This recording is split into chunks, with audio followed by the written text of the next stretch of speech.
38वा संदेश. प्रकाश अंधाराचा शोध करायला गेला तर त्याला अंधाराचा शोध लागेल का? किंवा प्रकाशाच्या ठिकाणी अंधार राहील का? तसं ज्ञानाच्या ठिकाणी अज्ञान सापडेल का? सद्गुरु जवळ अज्ञानी गेला तर तो अज्ञानी राहील का? ज्ञान हे आनंदगण आहे, सुख देणार आहे. अज्ञान दुःखमय आहे. सद्गुरु हेच ज्ञान. जो त्यांच्याकडे जातो तो सुद्धा आनंद गणवतो, कारण सद्गुरूंचा स्वभावच आहे आपणासारिखे करीती तात्काळ. सर्व इंद्रिय समूहाला शरीर म्हटले आहे. शरीरात आत्मतत्व नांदत आहे. इंद्रियाकडून होणारी कर्मे आत्मतत्वाच्या सत्तेने होत असतात. म्हणजे कर्मास कारण अज्ञान होऊ शकत नाही. अज्ञानानं कोणतेच कर्म होत नाही. आपण सहज म्हणतो अज्ञानातून माझी चूक झाली. चुकीला किंवा कर्माला कारण अज्ञान आहे असे ठरवतो. आत्म्याच्या ठिकाणी अज्ञान नाही, मग जे होतं ते चूक कसे असेल? म्हणून जे घडतं ते चुकीचं, अयोग्य नसतं. आपण ब्रह्मभावावर नसल्यामुळे अयोग्य वाटतं. सद्गुरू नेहमी ब्रह्मभावावर आणून ठेवत असतात. त्यामुळे निसर्गात काहीही घडलं तर साधकाला सुख दुःख जाणवत नाही. म्हणून सद्गुरु कृपेने साधक सच्चिदानंद स्वरूपाला प्राप्त होतो. 39वा संदेश. निसर्गाला पोकळी आवडत नाही, म्हणून तो प्रत्येक ठिकाणी कोणत्या ना कोणत्या तरी रूपात असतोच. समुद्राला भरती येते त्याच वेळी कुठेतरी ओहोटी असतेच. म्हणजे एके ठिकाणी भरतीच्या रूपाने असतो, त्याच वेळी दुसरीकडे ओहोटीच्या रूपाने असतो, कारण त्याला नैसर्गिक समतोल राखायचा असतो. तसं जेथे अज्ञानाचा अभाव आहे तेथे अज्ञानाच्या प्रभावाने प्रगट होतो. ज्ञानाचा अभाव आहे तेथे अज्ञानाच्या प्रभावाने प्रगट होतो. भरती ओहोटी ज्ञान अज्ञान हे त्याचेच स्वरूप आहे. कोणत्या ठिकाणी कोणत्या प्रभावाची गरज आहे त्या ठिकाणी त्या प्रभावाच्या रूपाने तो प्रगट होतो. नैसर्गिक समतोल राखण्यासाठी तो सतत काहीतरी करत असतो. एक व्यक्ती म्हणते देव आहे, दुसरी व्यक्ती म्हणते देव नाही. देव आहे म्हणणारा देवच आहे आणि नाही म्हणणारा सुद्धा देवच आहे. मग आहे आणि नाही यामध्ये काय भेद आहे? मला कळालं आहे आणि मला कळत नाही, या दोन्हीमध्ये देव आहे. देव आहे म्हणणाऱ्याच्या ठिकाणी सुद्धा देव आहे आणि देव नाही म्हणणाऱ्याच्या ठिकाणी सुद्धा देव आहे. मग देवाला आहे आणि नाही यामध्ये काय फरक आहे? काही नाही. पाण्याशिवाय झाडे हिरवीगार दिसत नाहीत. झाडांच्या मुळाशी पाहू गेलं तर जमीन कोरडी दिसते, पण झाडे तर हिरवीगार दिसतात, म्हणजे त्या ठिकाणी पाणी आहे. तसं ज्ञानाचा अभाव जाणवत असला तरी ज्ञानामुळे होणारी क्रिया होत असते. आता ज्ञानाचा अभाव म्हणजे अज्ञान, म्हणजे अज्ञानाचा भासच आहे.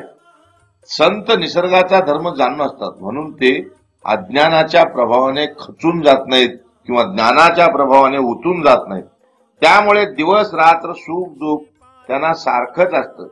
कारण सच्चिदानंद रूप शुद्ध बुद्ध स्वयंप्रकाश ज्ञानमय परब्रह्म स्वरूप असल्याने संत ज्ञान अज्ञान सुख दुःख स्थितीचा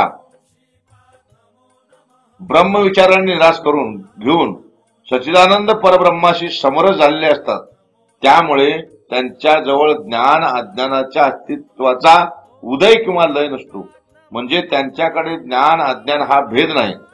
ज्ञात्याच्या म्हणजे जाणणाऱ्याच्या पुढे जेवढं नामरूपात्मक जगत भासत आहे ते सगळे ज्ञानाचेच प्रकाशले आहे, ज्ञानानेच प्रकाशले आहे. 40वा संदेश. अधिष्ठान ब्रह्म हे निर्गुण निराकार असे अरूप आहे व मायादी जगत हे सगुण साकार रूपवान आहे. अधिष्ठान ब्रह्म व मायादी जगताच्या स्वभावात भिन्नता आहे. मृगजळ जमीन ओली करू शकत नाही, तसं ब्रह्माचे कार्य मायादी जगताकडून होत नाही किंवा ब्रह्माच्या कार्यात माया अडथळा सुद्धा करू शकत नाही. कारण माया जगताची व्यापकता ब्रह्माच्या मानाने काहीच नाही. पृथ्वीच्या व्यापकतेच्या मानाने आपची म्हणजे पाण्याची व्यापकता अधिक आहे. आपच्या मानाने तेजाची व्यापकता अधिक आहे. वायूची तेजापेक्षा अधिक व्यापकता आहे. पृथ्वी आप तेज वायू या सर्वांची मिळून जी व्यापकता आहे त्यापेक्षा आकाशाची व्यापकता अधिक आहे. आकाशाचे जे मूळ माया आहे तिच्या दृष्टीने आकाशाची व्यापकता कमीच आहे. आकाशाच्या दृष्टीने माया अधिक व्यापक आहे, पण ब्रह्म चैतन्याच्या दृष्टीने माया व्यापक नाही. सामान्य किड्यापासून ते शिवापर्यंत जेवढे सर्व देह आहेत तेवढे सर्व देह अहंकाराने बद्ध आहेत. सर्व स्थूल सूक्ष्म जीव अहंकाराने बद्ध आहेत. ब्रह्मवस्तूला वगळून किड्यापासून शिवापर्यंत या सर्वावर अहंकाराचा पडदा आहे. कारण अहंकार मर्यादित वस्तूला धरून असतो. ब्रह्म हे अमर्यादित अनंत आहे. त्यामुळे ब्रह्माजवळ अहंकार येत नाही. आकाशाला व्यापून मायादी जगत आहे, ती माया सुद्धा मर्यादित आहे. ब्रह्मापासून माया, मायेपासून आकाश ते पृथ्वीपर्यंत महाभूते निर्माण झाली आहेत. यावरून ब्रह्माची व्यापकता व अमर्यादा लक्षात येते का पहा. असे ब्रह्म आपण आहोत. अशा ब्रह्मस्थितीला त्या महात्म्याने आम्हाला आणून सोडले आहे. मग आपले आचार, विचार आणि कल्पना कसे असायला पाहिजे. या ठिकाणी मान अपमान, सुख दुःख, ज्ञान अज्ञान, भेदाभेद, अहंकार काहीही असायला नको पाहिजे. 3 पत्त्याचा डाव खेळणारे जुगारी त्यांना योग्य पत्त्याची निवड करण्याची बुद्धी नसते. त्यामुळे ते सतत हरतात आणि आपल्याकडील पुंजी संपवून बेकार होतात. तसं वस्तूच्या ठिकाणी ब्रह्म असा निर्णय करण्यात सामान्य व्यक्तीचे बुद्धी कमी पडते. त्यामुळे ती वस्तू ब्रह्म असून सुद्धा ब्रह्म आहे असे जाणू शकत नाही. ब्रह्माला जाणण्यात संतांची बुद्धी वस्ताद आहे. सामान्यांची बुद्धी वस्तू संज्ञित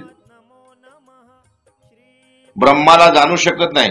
वस्तूंच्या रूपाने ब्रह्मच आहे, ब्रह्मच असते, पण सामान्यांची बुद्धी त्याला वस्तू म्हणजे पदार्थ म्हणते आणि संतांची बुद्धी त्याला ब्रह्म म्हणते. पाण्यावर एकामागून एक अशा असंख्य लाटा उत्पन्न झाल्या तरी त्याच्या बुडाशी पाणीच आहे. तसं चैतन्य सागरात अनेक नामरूपात्मक दृष्टीने एकामागून एक असे तरंग उठले तरी बुडाशी एकच ब्रह्मचैतन्य आहे. असा संतांच्या वस्ताद बुद्धीचा निर्णय आहे. निर्णय ज्याने स्वीकार केला आहे त्याला संत सानिध्यात राहून संतांच्या मुखातून बाहेर पडणाऱ्या महावाक्याच्या श्रवणाने ब्रह्म जाणण्याची वस्ताद बुद्धी प्राप्त होते. वस्ताद बुद्धी सर्वांना प्राप्त हो हीच सद्गुरु चरणी प्रार्थना. 41वा संदेश. इंद्रिय आत्मसुखाची गोडी जाणत नाहीत, कारण इंद्रिय शब्द, स्पर्श, रूप, रस आणि गंध या 5 विषयासच प्रत्यक्ष जाणतात. इंद्रियांना प्रत्यक्ष आत्म्याचे ज्ञान संभवत नाही, कारण आत्मा हा शब्द, स्पर्श, रूप, रस, गंध विरहित आहे. इंद्रियांचा संबंध विषयाशी आहे. इंद्रिय बाहेर आहेत, आत्मा आत आहे. म्हणून इंद्रियांना आत्म्याचे प्रत्यक्ष ज्ञान होणे शक्य नाही. इंद्रिय विषय आहेत, आत्मा विषयी आहे. त्यामुळे इंद्रियांना आत्म्याची गोडी कळत नाही. जिभेला सर्व पदार्थाची रुची घेता येते, पण जिभेला आपली स्वतःची रुची घेता येत नाही. तसं आत्मा आपण स्वतःला जाणत नाही, पण त्याला इंद्रियाकडून विषय भोग भोगता येतो. आत्मतत्व असे आहे, आत्मतत्व तसे आहे, अशा अनेक प्रकारच्या उपमेने आत्मतत्वाचे दर्शन करायला जातात ते ब्रह्मवस्तूपासून दुरावले जातात. म्हणून आत्मवस्तूचे वर्णन कोणीही करू शकत नाही. संत वस्ताद बुद्धीने इंद्रियांना आत्मवस्तूचा अनुभव आणून देऊन ते सदेह आत्मवस्तूत होऊन बसलेले असतात. मी देह आहे अशा विपरीत ज्ञानाचे मूळ अज्ञान व मी ब्रह्म आहे हे जाणणे यथार्थ ज्ञान, या दोन्हीचाही त्यांच्याजवळ अंत होऊन पाहणे व पाहणारा किंवा दृश्य आणि दृष्टा ते एकच असतात. ज्याप्रमाणे उत्तम तेजदार घोडा उभ्याने झोप घेतो व जागा झाला तरी तो वेगळा होत नाही, म्हणजे घोड्याच्या निजण्यात व जागे होण्यात त्याचा उभेपणा बिघडत नाही.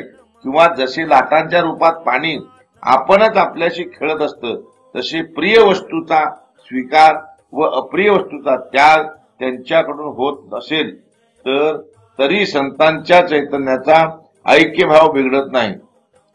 म्हणून त्यांचा देहासहित इंद्रिय दिव्य देह असतो. कोणत्याही इंद्रिय स्पर्शाने 12 प्रकाराने कृपा करून ते साधकाचा उद्धार करू शकतात. एखाद्याचे वाईट गुण धोपटून काढता येतात, पण चांगले गुण संक्रमित करणं फार अवघड आहे. अशी अवघड कामे संत करतात. संत कैवल्याचा पुतळा व चैतन्याचा जिव्हाळा असून ते इतके उदार असतात की साधकासाठी क्षणाक्षणाला नित्य नवा अनुभव आणून देत असतात.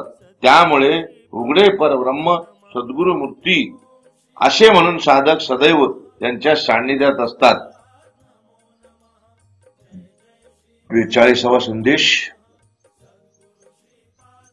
पाहणारा दृष्टा जे पाहतो ते दृश्य हे चैतन्य स्वरूपाहून आपल्यापासून निराळे नसून भेदशून्य आपण एकच आहे या निश्चयाने द्रष्ट्याने पाहणे म्हणजे आपणच आपल्याला पाहण्यासारखे आहे. पाणी स्थिर असो अथवा अनेक लाटा उत्पन्न होत आहेत असे असो अथवा घनरूप बर्फ स्थितीत असो, पाण्याच्या पाणीपणात कोणत्याही स्थितीत कमीपणा येत नाही. तसे ब्रह्म कोणत्याही स्थितीत कोणत्याही रूपात असले तरी ब्रह्माला कमीपणा येत नाही. पाण्याची एक लाट दृष्टा रूपाने असते तर दुसरी लाट दृश्य रूपाने असली तरी ते पाणीच आहे. तसे ब्रह्माच्या ठिकाणी द्रष्टा आणि दृश्य एकच आहे. ब्रह्म वेगवेगळ्या रूपात असले तरी ते भेदशून्य आहे. ब्रह्माच्या ठिकाणी द्रष्टाभाव आणि दृश्यभाव भिन्न वाटत असले तरी दोन्ही एकच ब्रह्मभाव आहेत. द्रष्ट्याने दृश्याला पाहणे म्हणजे ब्रह्माने स्वतःला पाहिले असेच आहे. आरशात पाहणारे मुखच नसेल तर प्रतिबिंब कसे असेल, तसं द्रष्टा नसेल तर दृश्य कसे असेल. म्हणून दृष्टा आणि दृश्य अभिन्न आहेत. दृश्य होऊन असो किंवा द्रष्टा होऊन असो तेथे आत्म्या वाचून दुसरे काहीच नाही. म्हणजे द्रष्टा आणि दृश्य असा भेद करणे व्यर्थच आहे. पाहणारा दृष्टा आणि दिसणारे दृश्य याला स्फुरद्रूप आत्माच आहे. सोन्याचे वेगवेगळे नक्षीदार दागिने पाहून दागिने चांगले वाटले तरी त्यातलं सोनं लपून राहत नाही. तसं दृष्टा आणि दृश्य यातलं आत्मतत्व लपून राहत नाही. जर आत्मभावावर स्थित झालो तर एका आत्म्याची निरनिराळी दृश्य दिसली तरी त्यातला आत्मा एकच. दृष्टा आणि दृश्य भेदयुक्त कल्पना निर्माण झाली तरी हा भेद नसून मी तो एकच आत्मा आहे असा अनुभव स्थित होतो. जगद्गुरु सच्चिदानंद श्रीपाद बाबा की जय.